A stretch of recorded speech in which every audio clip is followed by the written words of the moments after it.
नमस्कार मंडळी, मी आशिष मगर. स्वागत आहे तुमचं एटीएम गुरु या यूट्यूब चॅनलवर. आणि आज आपल्याला पाहायचंय की शेतकऱ्यांचा मूर्खपणा या भारताला दरिद्री बनवत आहे.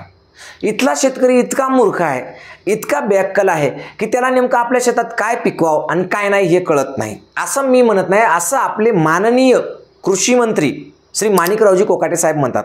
आता मुळात कोकाटे साहेबांनी नेमकं म्हणलंय काय, एकदा ही क्लिप पाहून घ्या. शेतकऱ्याला 2-5 हजार रुपये भाव कांद्याला मिळाला म्हणजे बाकीचे गावातले सर्व शेतकरी कांदेच करत सुटतात, हा पण चुकीचा संदेश आहे. पहिली क्लिप तर कोकाटे साहेबांचं असं म्हणणं आहे की एका शेतकऱ्यानं कांदा लावला की त्याला जर 4-5 हजार रुपये भाव भेटला की त्या गावातले सगळे कांदाच लावत सुटतात आणि मग कांद्यांचं उत्पादन इतकं वाढतं की मग त्याच्यामुळे काय होतं, कांद्याला भाव भेटत नाही.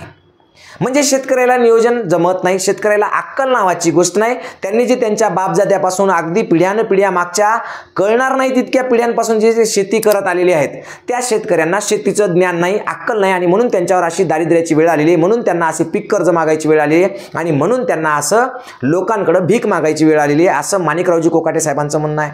आता माणिकराव कोकाटे म्हणजे अत्यंत तज्ज्ञ माणूस, कृषी तज्ज्ञ माणूस आहे. कारण त्यांची निवडच कृषी मंत्री म्हणून कोणी केली तर अजित पवार साहेबांनी. आता स्वतः अजित पवार हे जलतज्ञ आहेत. धरणात पाणी नसताना शेतकऱ्यांना पाणी कसं पोहोचवायचं हे त्यांनी बऱ्याच दिवसापूर्वी सांगितलेलं आहे. त्यांचं नियोजन म्हणजे खतरनाक नियोजन असते. ते मोठे अर्थतज्ञ सुद्धा आहेत. तिजोरीत पैसा नसताना सुद्धा ते महिलांना लाडकी बहीण योजना देऊ शकतात. तिजोरीत पैसा नसताना सुद्धा ते कर्जमाफी देऊ शकतात. तिजोरीत पैसा नसताना सुद्धा ते मोठमोठे प्रोजेक्ट करू शकतात. म्हणजे ते महान अर्थतज्ञ आहे. अशा एका महान जलतज्ञाने, अशा एका महान अर्थतज्ञाने एका महान कृषी तज्ञाला कृषी मंत्री म्हणून केलेला आहे. तर हे कृषी मंत्री असं म्हणतात की शेतकरी मूर्ख. ठीक आहे साहेब, इथला शेतकरी मूर्ख आहे, इथल्या शेतकऱ्याला अक्कल नाही, इथल्या शेतकऱ्याला शेतीचं नियोजन कळत नाही, इथल्या शेतकऱ्याला नेमकं शेतात काय पिकवावं याचं ज्ञान नाही, आहे की नाही. ज्वारी पिकवत बसते काय, ज्वारीला भाव आहे का? मागच्या 10-15 वर्षापासून तेच भाव आहे. गहू पिकवत बसते, मागच्या 15 वर्षापासून तेच भाव आहे गव्हाला. सोयाबीन पिकवत बसते, मागच्या 10-12 वर्षापासून सोयाबीनला तेच भाव आहे. इकडे तुम्ही जर पाहिलं तर समृद्धी महामार्गाला 1 किलोमीटरला 23 ते 25 कोटी खर्च आला होता.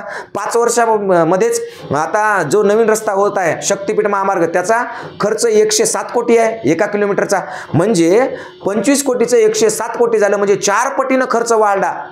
पण शेतीमालाचा भाव, समृद्धी महामार्ग तयार झाला तेव्हा सुद्धा सोयाबीन 4च हजाराला होतं, आजही 4च हजाराला आहे. कारण शेतकरी मूर्ख. शेतकऱ्याला कळत नाही ना नेमकं सोयाबीन किती पेरायचं ते, त्याला अक्कलच नाही.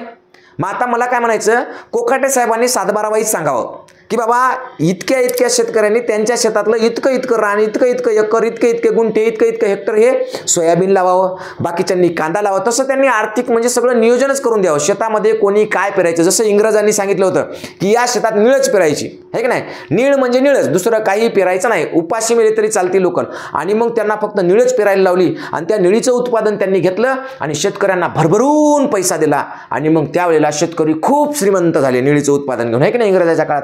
तसं आता काय करायचं, या सरकारनं सुद्धा शेतकऱ्यांना सांगायचं 7-12 वाईज प्रत्येकाचा 7-12 घ्यायचा. त्याच्याकडे डाटा आहे, त्यांनी सांगायचं या महाराष्ट्रामध्ये जे काय असेल ती जितकी शेती असेल तर त्या सगळ्या शेतीचं काय करायचं, एकत्रितरित्या 7-12 घ्यायचा. त्या 7-12वरून त्यांनी ठरवून द्यायचं की या शेतकऱ्यांनी हे पेरावं, त्या शेतकऱ्यांनी ते पेरावं. ज्या शेतकऱ्यांना सोयाबीन पेरायला सांगितलं त्यांना म्हणायचं तुम्ही सोयाबीन पेरायचं, तुमचं किती हो, आम्ही 7,000-8,000 क्विंटलनं घेऊ हमी. कांदा फक्त इतक्या शेतकऱ्यांना पेरायचं, तेवढ्या शेतकऱ्यांनी कांदा पेरायला आम्ही 2,000 रुपये क्विंटलनं घेऊ. जर ते सोडून दुसरं कोणी जर कांदा लावला असेल, अगदी घरात खायला जरी लावला असेल तर त्याला फाशी देऊन टाकायची. बस, याच्यापेक्षा जास्त आपल्याकडे काही ऑप्शन नाही. म्हणजे इतके मूर्ख असावं का शेतकरी की त्या भारताचं इतकं नुकसान व्हायलंय की मागच्या काही काळामध्ये भारत जो आपल्या 3ऱ्या-4थ्या नंबरला होता अर्थव्यवस्थेमध्ये, तो पहिल्या 10 मध्ये राहिला नाही. अहो, हंगर इंडेक्स इतका वाढलाय भारताचा की भारतामध्ये उपाशी राहणाऱ्या लोकांची संख्या म्हणजे जगातला जर विचार केला तर आपण पार 100च्या घरात जाऊन पोहोचलो. म्हणजे इतकं बेकार शेतकऱ्याने, इतकी वाईट परिस्थिती आणावं या देशावर. इथल्या राजकारण्यानं किती म्हणून काम करावं, रात्रंदिवस 24 घंटे काम. महाराष्ट्रातून नाही झालं तर गुवाहाटीला जाते, तिथून जाऊन काम करते, तिथून नाही झालं तर मुंबईला येतात, मुंबईतून दिल्लीला जाते, दिल्लीतून गुजरातला जातात आणि सगळ्यात जास्त महाराष्ट्रातली मंडळी तर गुजरातला जाऊ काम करते. म्हणजे इतकं 24 घंटे फिरू हे महान राजकारणी लोक काम करतात आणि इथले शेतकरी त्याच्यावर पाणी फिरतात. कोकाटे साहेबांना कांद्याला 5,000 भाव द्यायचा होता, पण मूर्ख शेतकरी कांदेच पेरून ठेवले सगळे. इतक्या कांद्याचं उत्पादन झालं, कुठून 5,000 रुपये भाव देतील? शक्य आहे का? शक्य नाही. आता माझं काय म्हणणं आहे की शेतकरी जर मूर्ख असतील, त्यांना जर काय आपल्या शेतात पेरायचं, कशाचं उत्पन्न घ्यायचं, त्याला भाव कसा मिळवायचा याची जर शेतकऱ्यांना अक्कल नसेल आणि हे जर समजा इथल्या सरकारला कळत असेल की शेतकऱ्यांना अक्कल नाही, तर सरकारने सरसगट जमिनी आपल्या ताब्यात घ्याव्यात, आहे की नाही. सगळ्या जमिनी अधिगृहीत करायच्या, अदानी अंबानी यांच्याकडे द्यायच्या. कारण पहा ते काय करतात, एकाच एकरमध्ये मॉल टाकतात. त्या मॉलमध्ये कोणाच्या वस्तू विकतात? शेतकऱ्यांनीच बनवलेल्या. मक्का शेतकऱ्यांचाच आहे की नाही, चिप्स शेतकऱ्यांचे, जे काय आहे ते सगळं शेतकऱ्यांच्याच पासून तयार झालेलं सगळं त्याच्यामध्ये असतं. पण त्या एका एकरमध्ये असलेल्या मॉलमध्ये ते करोडो रुपये कमवतात. आणि शेतकरी आमचे 5-5 एकर जमीन, 7-7 एकर जमीन, पण भीक मागायले आहे की नाही. कर्ज भरणं होईना. अजित पवारांनी स्पष्टपणे सांगितलं 31 मार्चच्या आधी कर्ज भरा. झालं का भरणं शेतकऱ्याच्या ना? कारण शेतकरी मूर्ख, त्याच्यानं कामच होईना झालं भाऊ, त्याला नियोजनच लागणं झालं शेतीचं. मग अशा मूर्ख शेतकऱ्यांकडे जमिनी ठेवून काय करायचं आपल्याला? त्याच्या सगळ्या जमिनी शासनानं ताब्यात घ्यायला पाहिजे. ह्या ताब्यात घेऊन अदानी अंबानी यांना द्यायला पाहिजे आणि मग ते त्याच्यातून उत्पन्न काढतील, कारण त्यांच्याकडे नियोजन आहे. त्यांनी एका एकरमधून कोटी रुपयाचं उत्पन्न काढलेलं आहे.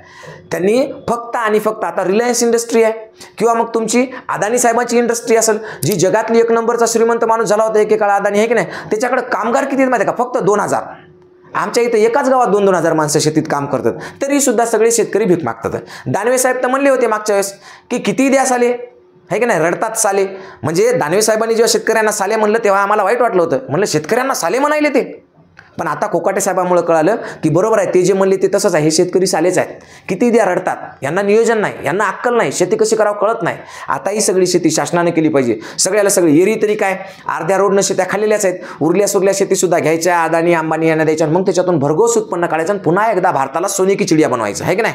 असं मला वाटतं आपल्या शासनाचं काम असावं. तर असे माननीय माणिकरावजी कोकाटे साहेब आहेत. तर कोकाटे साहेब इतका तज्ज्ञ कृषी मंत्री या महाराष्ट्राला दिला, त्याबद्दल अजित पवार साहेबांचे मी खरंच मनापासून आभार मानतो.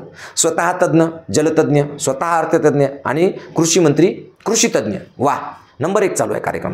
तर अशा पद्धतीने इथला जो शेतकरी आहे हा मूर्ख आहे, याला नियोजन येत नाही, हे आता कोकाटे साहेबांनी स्पष्ट केलेलं आहे. आता कोकाटे साहेबांना फक्त माझी एवढीच विनंती आहे की कोकाटे साहेब, 7-12वर काय पेरायचं काय नाही तुम्ही सांगायचं आणि तुम्ही ठरल्याप्रमाणे शेतकऱ्याला पैसे द्यायचे. इथून पुढे शेतकऱ्याला तुम्ही मूर्ख किंवा त्यांना अक्कल नाही किंवा त्यांना नियोजन कळत नाही असं म्हणून रडण्यापेक्षा, आहे की नाही, तुम्ही काय करा, चांगल्या पद्धतीने नियोजन करा आणि शेतकऱ्यांनो धन्यवाद बरं का. तुम्ही बी यायला भरघोस मतं दिली, यायला निवडून दिलं आणि यायनं अशा पद्धतीचा कृषी मंत्री दिला आणि पुन्हा एकदा तुम्ही सिद्ध केलं की तुम्हीच मूर्ख आहात म्हणून. म्हणजे तुम्हाला शेतीची तर अक्कल नाहीच नाही, पण तुम्हाला मतं द्यायची बी अक्कल नाही, हे बी तुम्हीच दाखवून दिलं. त्याबद्दल तुमच्या सगळ्यांचे सुद्धा आभार आहेत. असंच एकत्र या, असंच काम करा आणि असाच आपला मूर्खपणा सिद्ध करत जा राजकारण्यांच्या लेखी, आहे की नाही. बाकी तुम्ही जगातलं, तुम्हाला वाटत असेल की जगातलं सगळ्यात मोठं काम तुम्ही करत आहात, लोकांना पोचत आहात, तुम्ही जगाचे पोशिंदे आहात, हे सगळं थोतांड आहे. काय थोतांड? हे काय, राजकारणी लोक सोनं खाऊन जगू शकतात, डांबर खाऊन जगू शकतात, गिट्टी खाऊन जगू शकतात, अवसंडास खाऊन जगू शकतात, है की नाही, वाळू रेती काही बी खाऊन जगू शकतात. हे नाही काही भेटलं तर पैसा खाऊन जगू शकतात, यायला अन्नाची गरज नाही. पण शेतकऱ्यांना भ्रम तयार झालाय की आपण जर गहू, ज्वारी, बाजरी, तांदूळ हे जर नाही पिकवलं अन्नधान्य तर लोक उपाशी मरतील. तर या भ्रमात राहू नका शेतकऱ्यांनो. तुमच्यावर माती खायची वेळ येईल. हे काही खाऊन जगतील. तर शेतकऱ्यांना कळकळीची विनंती आहे, बाबांनो आता तरी सुधरा, आपल्या हक्कासाठी लढायला शिका. आपल्या योग्य त्या आपल्या शेतकऱ्यांच्या शेतीमालाला भाव मिळावा म्हणून लढायला शिका. खतांचे, बिबियाण्यांचे भाव नियंत्रणात राहावं म्हणून लढायला शिका. आणि शेतकरी म्हणून सगळे एका जातीचे म्हणून एकत्र या. जातपात, धर्म, व्यवस्था बाजूला ठेवा आणि एकत्रित आपल्या हक्कासाठी लढा. तुमच्या हक्काचं संरक्षण करा. तुमच्या पुढच्या भविष्यातल्या पिढ्या जर तुम्हाला सुखकर ठेवायच्या असतील, सुखरूप ठेवायच्या असतील तर एकत्र येऊन एक मोठा लढा यांच्या विरोधात तुम्ही उभा करा. नाहीतर हे तुम्हाला वर्षानुवर्ष असंच मूर्ख ठरवतील आणि तुमच्या सगळ्या जमिनी हडप करतील. एवढं तुम्हाला सांगतोय. जय जिजाऊ, जय शिवराय.